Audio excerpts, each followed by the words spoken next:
Orang yang kayak ragu-ragu ninggalin riba. Seolah-olah kalau mau sukses dia harus pakai cara riba. Kayak misalnya dia bisnis properti. Kalau mau sukses di bisnis properti, dia harus pakai cara-cara riba. Kalau dia mau sukses di bisnis jual beli mobil, dia harus pakai cara-cara riba. Kalau dia pengen cepat maju, dia harus ada transaksi riba, baik dalam investasinya maupun dalam transaksi jual belinya. Ini kan pemahaman kita yang sudah sekian lama terbentuk, seolah-olah ya udah gitu, nggak bisa sukses tanpa menggunakan cara-cara riba konvensional. Kita belum coba cara yang Allah syariatkan. Kita belum coba cara yang Allah tawarkan. Kita baru mendengar dari orang yang mungkin baru mulai mencobanya. Kita baru mendengar dari orang yang bahkan benci kepada cara ini. Jadi kayak ada hate speech terhadap syariah. Sehingga akhirnya kita takut terhadap syariat. Nanti kalau saya tinggalin kerjaan yang nggak halal ini, yang katanya riba, yang katanya syubhat, saya makan apa? Saya nanti gimana? Dan seterusnya dan seterusnya. Seolah-olah hidup kita berakhir justru ketika kita mengikuti syariat Allah. Kan ini aneh ya.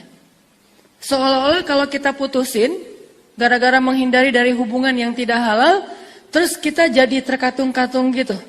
Terus kita takut kayak nggak akan ada yang mau sama kita. Terus kita takut kehilangan seseorang yang berharga dalam hidup kita. Padahal kita nyambung juga belum tentu itu akan bertahan. Banyak banget orang yang dekatnya sama kita, jadiannya sama yang lain. Banyak nggak sih? Curhatnya ke kita, akadnya ke yang dia, gitu kan ya? Curhat setiap hari ke kita, ya aku kayaknya pengen curhat deh. Ya udah curhat aja, aku siap kapan aja kamu pengen curhat, curhat panjang lebar. Ujung-ujungnya dia telepon, nah kayaknya mau curhat nih, ada apa? Doain ya aku mau akad. Hah? Jadi kayak curhatnya ke kita, jadian akadnya sama orang lain, dekatnya sama kita, jadiannya sama orang lain. Itu kan banyak cerita kayak gitu. Kenapa kayak di skip aja? Seolah-olah itu nggak pernah terjadi, sehingga yang namanya pacaran sebelum akad itu ya fun-fun aja, sampai ada istilah mobil aja ada test drive, masa pasangan nggak gitu kan ya? Jadi harus ada test drive dulu, cocok apa nggak cocok dan seterusnya. Ini bukan mobil. Tersinggung nggak sih kalau kalian disebut mobil? Cewek-cewek disebut kayak kendaraan doang, lalu ditunggangin terus dia pergi gitu kalau nggak cocok gitu? Enggak kan? Kita nggak setuju kan dengan statement ini. Lalu kenapa kita mau untuk mengikuti cara-cara yang sebetulnya menurut Allah itu bukan kemudahan, itu kesusahan. Kesusahan yang mungkin di awalnya kita agak kejebak gitu. Kesusahannya nanti di akhir, nyesel, akhirnya nyari tower, pengen loncat, atau nyari tebing yang paling tinggi. Pengen apa Ustaz? Pengen cliff dive. Cliff dive itu olahraga air tapi modelnya loncat dari ketinggian gitu kan, cliff diver. Dan yang paling pro tuh yang baru diputusin, itu pro banget. Kok bisa gitu Ustaz? Ya dia diving nggak muncul-muncul lagi. Nah ini artinya teman-teman, kita belum coba aja cara yang Allah tawarkan dengan istiqomah, dengan konsisten. Coba deh, ini saya bandingin aja antara riba versi manusia sama riba versi agama. Kan di dalam Islam juga ada riba. Ustadz baru dengar saya di dalam Islam ada riba. Ada. Di dalam Islam ada riba, di luar Islam ada riba. Tapi beda prakteknya.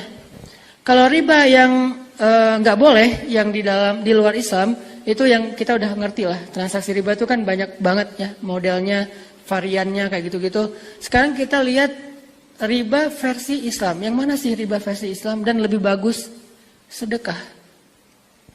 Sedekah itu riba versi Islam banget. Kok bisa Ustadz menyimpulkan kalau sedekah itu riba? Memang kayak gitu bahasa Al-Qur'annya. Coba buka lagi deh di juz ketiga Al-Baqarah. Yamhaqullahu riba wa yurbis sadaqat. Allah menghapus riba dan meribakan sedekah. Kayak gitu teksnya. Menghapus riba, meribakan sedekah. Yurbi itu kan verb dari riba. Kata kerjanya riba. Jadi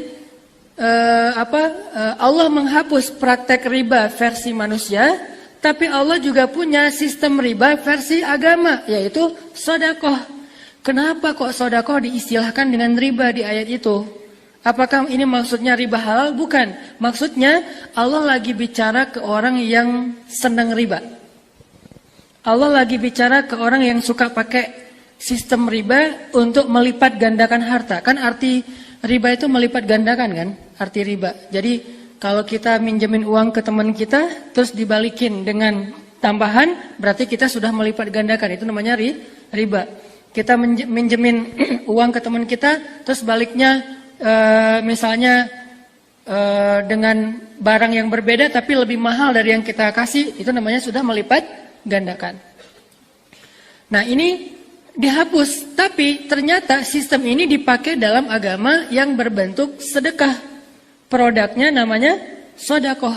Sodakoh itu banyak, zakat disebut sedekah, infak untuk pasangan, kewajiban seorang ayah kepada anak, suami kepada istri itu juga sodakoh.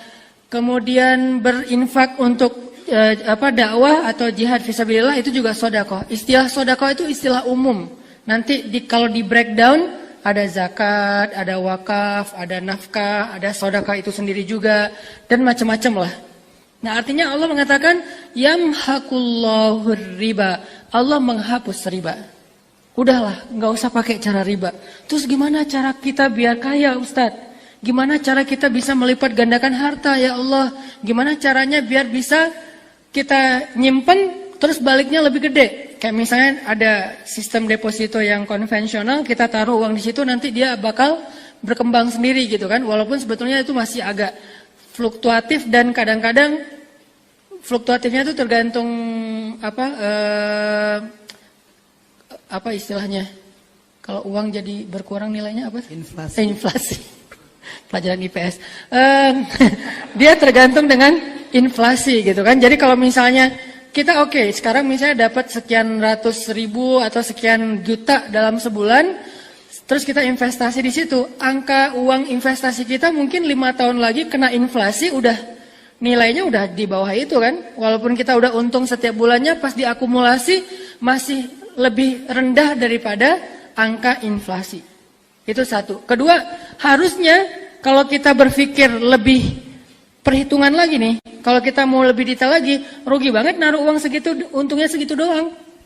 Padahal ada cara lain kita naruh duit, untungnya berlipat-lipat, atau nggak usah segede itu deh.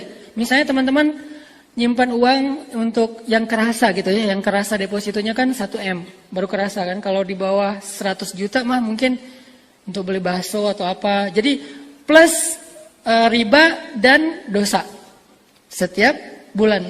Udah riba plus dosa setiap bulan. Nah, angkanya gede 1M, keuntungannya berapa? 1M itu kurang lebih sebulan sekitar 6 juta. Sebulan sekitar 6 juta. 1 miliar ditaruh di manusia, dibalikin setiap bulan keuntungannya kurang lebih 6 juta. 1 miliar. Itu udah gede banget tuh, jarang yang segitu. Rata-rata mungkin di bawah 5 juta, 4 juta setengah, 4 juta atau 5 juta kurang dikit. Tapi 6 juta ini saya ambil angka yang paling gede. Kok Ustaz tahu? Ya gitulah. Ustaz punya, ya pernah dulu. Nggak sampai 1M sih, cuman 1M setengah sih. Enggak. Cuman sekian puluh juta doang lah, dan itu langsung kepake. Terus orangnya langsung cemberut gitu mau dipakai. Lah uang saya kenapa kamu cemberut? Gitu kan. Jadi kayak misalnya cuma dikasih 5 juta lah ya, 5 juta dari 1 miliar. Padahal kalau kita pakai cara ribanya Allah, nggak usah 1 miliar untuk dapetin 5 juta itu. Kita cukup nyumbang 50 ribu, kita bakal dapat 5 juta. Kadang kurang dari 50 ribu juga dapat 5 juta. Teman-teman kalau mau disuruh pilih, investasi 1 miliar setiap bulan dapat 5 juta atau investasi 50 ribu setiap bulan dapat 5 juta, mau yang mana? Ya iyalah Ustaz, masa milih? Ya pastilah 50 ribu kan? Atau lebih, nggak usah terlalu jauh deh, biar kita nggak kaget. Investasi 5 juta dapat 5 juta atau investasi 1 miliar dapat 5 juta? Pilih yang mana? Sekarang udah nggak masalah dengan angka 1-2 kan? Udah aman ya? Udah beres kan? Sekarang kita pilih, jangan pilih angkanya, pilih nilainya. Masih ada sisa-sisa soalnya. Mau 5 juta atau 1 miliar investnya? Untungnya sama-sama 5 juta nih. Ya pasti 5 juta. Masalahnya di mana sekarang? Bukan masalah pilihan itu ada atau enggak. Masalahnya kita yakin gak nih sama Allah? Masalahnya kita percaya gak sih sama sistem Allah? Masalahnya kita trust gak sih dengan janji-janji Allah? Itu doang masalahnya. Makanya sebelum kita praktekin semua syariat, nomor satu itu iman. Sebelum kita bicara tentang syariat, tentang rukun Islam, tentang ibadah, tentang akhlak, tentang muamalah, nomor satunya iman. Percaya nggak sama Allah? Saya nggak mau membahas iman dari angle rububiyah, uluhiyah, asma, sifat. Itu mah materi kampus dan saya juga belajar itu dulu. Cuman nggak mau dibahas itu. Kenapa? Bukan karena nggak ngerti. Kadang ada orang berpikir kalau nggak bahas rububiyah, kesannya kita nggak lagi ngaji gitu kan? Kalau nggak bahas uluhiyah, kesannya ini kajiannya main-main. Padahal itu kan cuma istilah. Rububiyah itu istilah. Pemaknaannya apa? Libatkan Allah dalam masalah kita. Itu rububiyah bukan? Rububiyah. Apa arti rububiyah? Allah pencipta, Allah pemilik, Allah pemelihara, Allah penjaga. Itu kan arti Rabb. Rabbal alamin, pencipta alamin, pemilik alamin, pemelihara alamin, penjaga alamin. Kalau saya bilang gini, kalau kita dapat masalah, minta aja sama Allah diganti dengan yang lebih baik. Kenapa? Karena apa yang sudah hilang dari kita itu bukan milik kita, milik Allah. Itu lagi bahas apa? Rububiyah, karena Allah sang pemilik. Jadi kalimat innalillah wa inna ilaihi rajiun itu adalah terjemah dari kata Rabb. Terjemah praktis dari kata Rabb.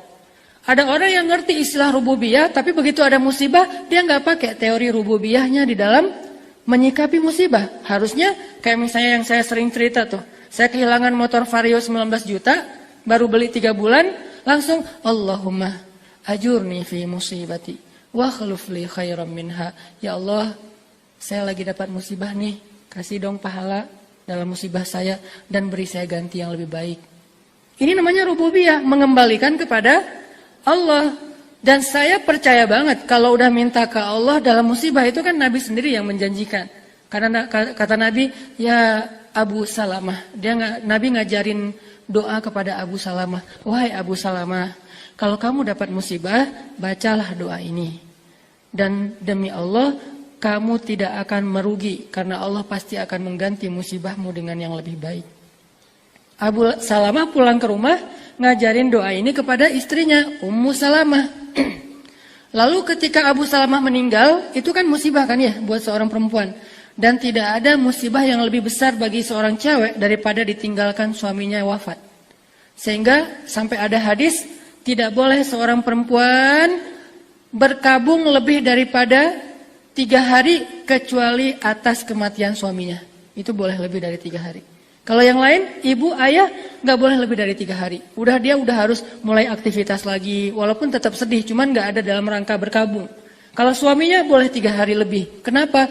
Karena memang gak ada yang lebih musibah daripada wafatnya seorang suami. Nah, ketika Abu Salamah meninggal, Ummu Salamah ingat dengan nasihat Abu Salamah doa ketika musibah. Dia baca, ya Allah, beri saya pahala dalam musibah saya, beri saya ganti yang lebih baik. Langsung, astagfirullahaladzim. Salah ngomong, minta ganti yang lebih baik. Tapi kan doanya emang gitu. Ummu Salamah terlanjur mengucapkan. Akhirnya Ummu Salamah bilang, ya Allah, siapa yang lebih baik daripada Abu Salamah? Kan Abu Salamah itu suami ideal banget. Penyayang, bertanggung jawab, orangnya baik hati. Pokoknya udah sempurna lah. Setelah selesai masa iddah Ummu Salamah, datanglah laki-laki yang lebih baik daripada Abu Salamah melamar Ummu Salamah. Dialah Rasulullah SAW. Baru Ummu Salamah percaya Allah benar-benar mengganti dengan yang lebih baik. Ini jangan lihat dari angle subjektif ya. Saya nggak mau kayak gitu Ustaz. Saya nggak bakalan ngajarin doa itu ke istri saya. Nanti saya meninggal dia doa itu yang datang misalnya siapa? Ustaz Abdul Somad. Kan bahaya gitu kan ya. Jangan deh. Jangan diajarin ya. Ini cukup saya juga nggak ngajarin ke istri saya. Biar saya, cuman dia taunya dari YouTube. YouTube siapa? YouTube saya. Sama aja. Jadi ya Allah lebih tahu lah yang terbaik ya. Kita nggak usah khawatir dengan keadilan Allah. Terus Abu Salamah kasihan banget ya. Kalau kita jadi Abu Salamah pasti nggak rela deh. Jangan lihat dari angle kita. Karena Abu Salamah ketika mengajarkan ini tahulah konsekuensinya. Dan Allah maha adil. Nggak mungkin hambanya yang mengamalkan sunnah Nabi terus jadi rugi. Nggak mungkin. Nah ini artinya apa? Percaya nih, kalau dapat musibah berarti mau diganti yang lebih bagus. Akhirnya ketika dapat musibah bukannya sedih malah senang. Kenapa? Wah ada kesempatan nih minta diganti yang lebih bagus. Ya Allah, motor Vario saya hilang. Beri dong yang lebih bagus. Doa gitu kan pakai bahasa Arab tadi. Sebulan setelah itu Allah ganti dengan NMAX. ABS, yeah. Cuman agak-agak kurang seru sih pakai rem ABS. Soalnya lagi bonceng istri, ngeremnya smooth gitu, kurang Terus sudah ganti dengan ABS gitu kan, yang NMAX. Selang berapa minggu kemudian Allah tambahin, ternyata belum selesai. Kan lebih baik nih, dikasih NMAX, selang beberapa lama kemudian dikasih XMAX. Yang harga 40-an juta lah pokoknya. Selang beberapa lama kemudian ditambahin lagi sama Allah, dikasih Pajero Sport. Saya ini lagi nunggu-nunggu nih kapan Lamborghini gitu kan. Jadi intinya teman-teman, lewat jalan apa Ustadz? Ya Allah punya banyak jalan dong. Yang penting kita nggak mengambil hak orang lain, nggak meminta-minta, nggak menzolimi orang lain. Yang jelas mau lewat dagang, mau lewat hadiah, mau lewat apapun, Allah yang lebih tahu. Yang jelas kita ikhtiar. Intinya adalah nggak akan mungkin orang yang percaya sama Allah itu nyesel, tuh nggak mungkin. Yang dibutuhin tuh pertama adalah percaya nggak kita sama Allah, bahwa investasi 1 miliar untungnya 5 juta per bulan, kena inflasi pula. Yang satu lagi investasinya 5 juta, untung juga 5 juta. Minimal tuh, saya nggak percaya untungnya 5 juta. Saya percaya untungnya berkali-kali lipat. Kenapa? Karena Allah sendiri yang mengatakan, hal jazaul ihsan illal ihsan. Adakah balasan kebaikan kecuali kebaikan yang berlipat ganda, yang lebih baik? Kemudian orang yang berinfak di jalan Allah, kata Allah, akan Allah balikan kepada dia 700 apa? Selama ini kita menggunakan istilah kali lipat ya. Ternyata bukan kali lipat. Misalnya kita berinfak, itu infak kita itu Allah ganti dengan investasi. Bahasanya apa? Bahasanya benih. Yang namanya benih itu apa? Tumbuh. Kemudian dari benih itu tumbuh menjadi sekian. Dari sekian menjadi sekian. Dan bahasa kalimat terakhir di ayat itu apa? Yarzuqu may yasha'u bighairi hisab. Allah membalas seseorang tanpa batas. Tanpa batas. Unlimited. Tidak ada batas.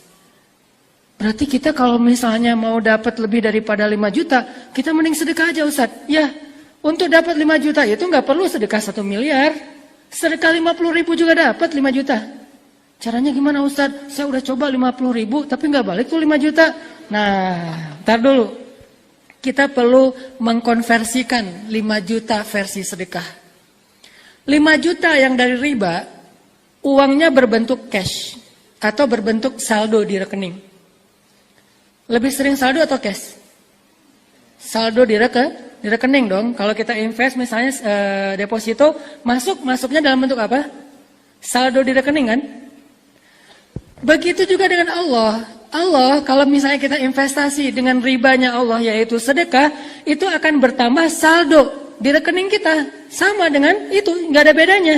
Kenapa yang ini kita minta cash, yang itu kita puas dengan saldonya doang? Nggak fair kan? Yang di bank asal muncul angkanya kita merasa udah dapet. Yang di sini kalau belum ada cashnya kita ngerasa ditipu sama Allah. Ini nggak fair nih. Kalau itu ngasihnya angka di saldo, ini juga boleh dong ngasih angka di saldo. Masalahnya saldonya ada di mana?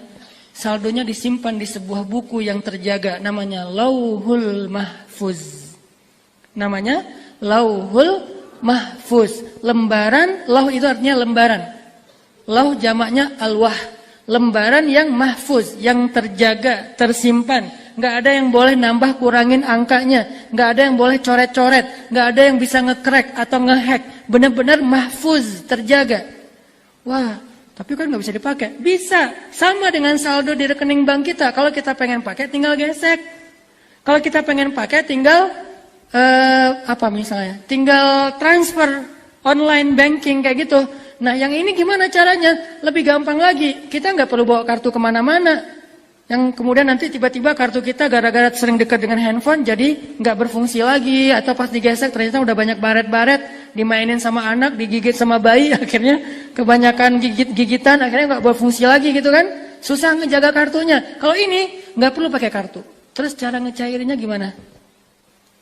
Minta sama Allah. Ya Allah, kan kemarin ada tuh duit saya 5 juta. Ini nih bahasa perbankan ya. Tapi nanti dalam doa teksnya berubah. Ya Allah, kan kemarin ada duit saya 5 juta, saya lagi butuh nih, mau beli ini, Allah cairkan. Dan cara Allah mencairkannya tidak selalu langsung uangnya dikasih ke kita terus kita bayar ke orang, nggak kayak gitu. Sama kayak kita di belanja di mall, kita pegang uang nggak kalau pakai kartu? Nggak pegang uang, kita cuma ngasih kartu, si mbaknya digesek di kasir, udah gitu keluar angka, beres. Kita nggak pegang uang sama sekali kan? Dan dengan Allah juga kayak gitu, nggak harus kita pegang uang cashnya. Yang penting hajat kita terpenuhi. Cara Allah bayar gimana? Allah membayar dengan banyak cara. Allah balik-balikan hati manusia. Tiba-tiba ada orang yang mau belanja ke dagangan kita, bisa. Tiba-tiba ada orang yang mau hadiahin kita, bisa. Tiba-tiba ada orang yang mau ngajak kita berbisnis yang untungnya berlipat ganda tapi effort kita kecil sebetulnya. Bisa, banyak cara. Yang jelas hajat kita terpenuhi. Sebetulnya itu kita lagi beli, kayak tadi nih. Saya dapat hadiah NMAX dari teman saya. Dan saya nggak pernah ngomong saya kehilangan Vario. Kalau gitu kayak kasihan gitu kan. Aku kehilangan Vario loh, tapi aku udah doa kok sama Allah. Ngomong ke orangnya biar dia, oh ya Ustadz, saya juga nggak mau bikin Allah malu sama Ustadz. Udah deh, saya kasih aja NMAX biar Ustadz makin yakin sama Allah. Ini kayak main-main kan? Saya nggak ngomong ke dia kok, cuma seminggu jaraknya dari hilang Vario dapat NMAX. Saya nggak ngomong ke dia saya hilang Vario tiba-tiba, dan saya waktu hilang Vario itu langsung kebayang NMAX hitam. Kenapa? Karena saya senang boncengin anak-anak, terus pengen yang bagasinya bisa masuk lemari gitu kan, yang gede gitu kan. Masuk helm, masuk barang, males banget kan tenteng-tenteng gitu kan. Habis belanja di Alfamart, belanja gitu kan ya. Kayak malu gitu, taruh aja di dalam bagasi. NMAX black on black. Oke, hitam gitu ya. Warna lain nggak mau. Udah minta gitu kan, terus minta sama Allah. Tiba-tiba orangnya kayak, alhamdulillah Ustadz saya baru dapat rezeki, saya pengen hadiahin Ustadz motor. NMAX mau nggak Ustadz? Ya terserah sih. Padahal emang itu yang dari kemarin dipengenin kan. Ya terserah aja deh. Saya juga alhamdulillah hadiah, masa saya harus minta yang spesifik. Oh ya udah, Ustadz senangnya warna apa? Bebas aja. Ya udah yang hitam aja ya Ustadz. Kayaknya yang bagus tuh warnanya hitam. Oh ya nggak apa-apa. Padahal dalam hati wah gitu kan.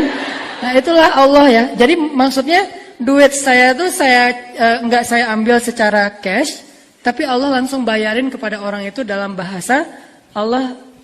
Jadikan hati dia itu sayang kepada kita. Allah munculkan rasa kasih dan sayang ataupun cinta di dalam hati hambanya. Dia dapat apa? Dia juga gitu lagi tuh, berkembang terus. Itu tuh kayak sistem marketing yang dahsyat. Berkembang.